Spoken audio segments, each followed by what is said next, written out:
ಕರ್ನಾಟಕ ರಾಜ್ಯದ ಎಲ್ಲ ಜನತೆಗೆ 77ನೇ ವರ್ಷದ ಗಣರಾಜ್ಯೋತ್ಸವ ಸಂದರ್ಭದಲ್ಲಿ ಸರ್ಕಾರದ ವತಿಯಿಂದ ಮತ್ತು ಪಕ್ಷದ ವತಿಯಿಂದ ತುಂಬ ಹೃದಯದ ಶುಭಾಶಯವನ್ನು ಅರ್ಪಿಸಲಿಕ್ಕೆ ಬಯಸ್ತಾ ಇದ್ದೇನೆ. ಸಂವಿಧಾನವನ್ನು ಉಳಿಸಲಿಕ್ಕೆ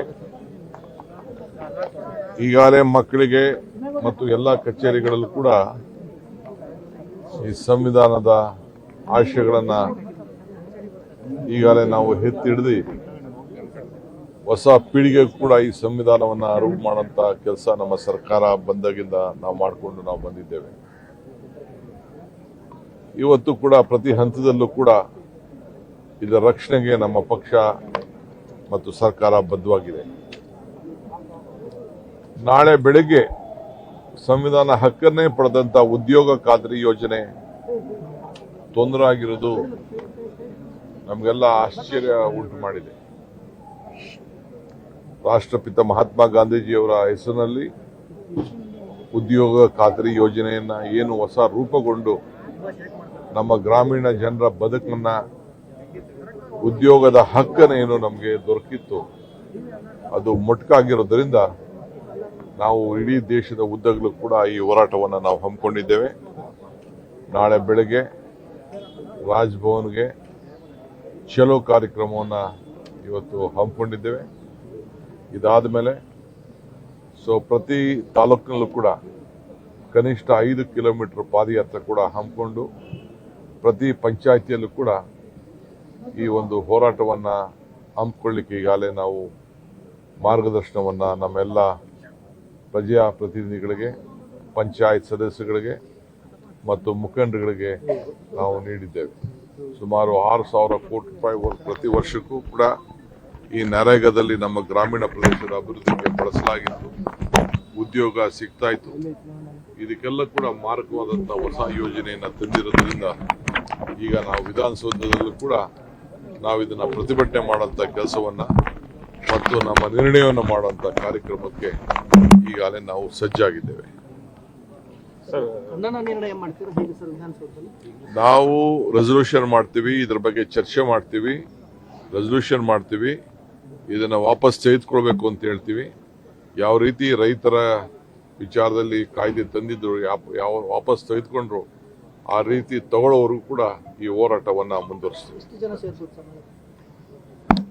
ನೋಡಿ, ಪಾರ್ಲಿಮೆಂಟ್ 28ರಿಂದ ಪ್ರಾರಂಭ ಆಗ್ತಾ ಇದೆ, ನಮ್ಮಲ್ಲೂ ಅಸೆಂಬ್ಲಿ ನಡೀತಾ ಇದೆ.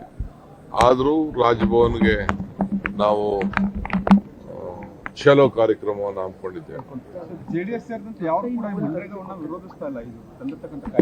ಅವ್ರಿಗೆ ನೋಡಿ, ಈಗ ಬಿಜೆಪಿ ರಾಜ್ಯಗಳಿದೆಯಲ್ಲ,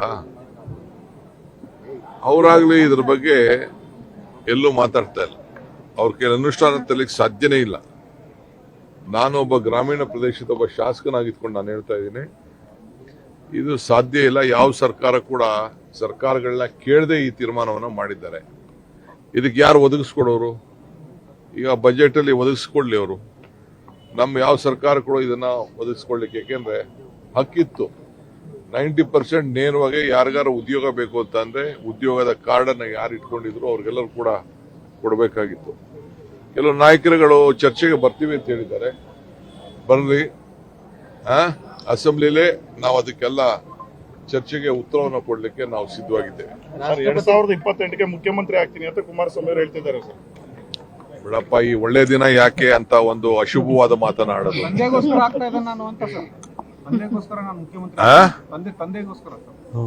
ನೋಡಪ್ಪ, ನಾವೆಲ್ಲ ಸರ್ವಿಸ್ ಮಾಡ್ತಾ ಇರೋದು ನಾಡಿನ ಜನತೆಗೋಸ್ಕರ, ಕುಟುಂಬಕ್ಕಲ್ಲ. ಕುಟುಂಬದ ಕೆಲವು ಅನೇಕ ಅವರ ಆಶಯ ಭಾವನೆಗಳು ತೊಂದರೆಲಿರೋರ ಬಗ್ಗೆ ಅವರು ಮಾತಾಡ್ಕೊಳ್ಳಿ.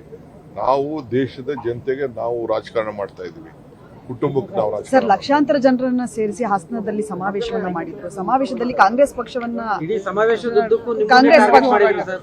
ನಮ್ಮನ್ನ ನೆನೆಸ್ಕೊಳ್ಳಿಲ್ಲ ಅಂದ್ರೆ ಅವ್ರಿಗೆ ಶಕ್ತಿ ಬರೋದಿಲ್ಲ, ಜೀವ ಬರೋದಿಲ್ಲ, ಧೈರ್ಯ ಬರೋದಿಲ್ಲ. ಅದಕ್ಕೆ ನಾವು ನೆನೆಸ್ಕೊತಾರೆ. ರೇವಣ್ಣನ ಬಂಧಿಸಿದವ್ರಿಗೆ ಅವಾರ್ಡ್ ಕೊಟ್ಟರು ಅಂತ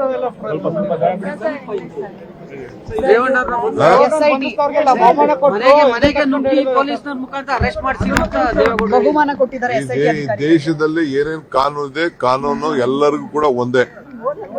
ಯಾರಿಗೆ ಯಾರಿಗೇನ್ ಕಾನೂನು ಮಾಡಬೇಕು ಅಂತ ನೀವೇ ಅದಕ್ಕೆ ಉತ್ತರ ಕೊಡ್ಬೇಕು. ಸರ್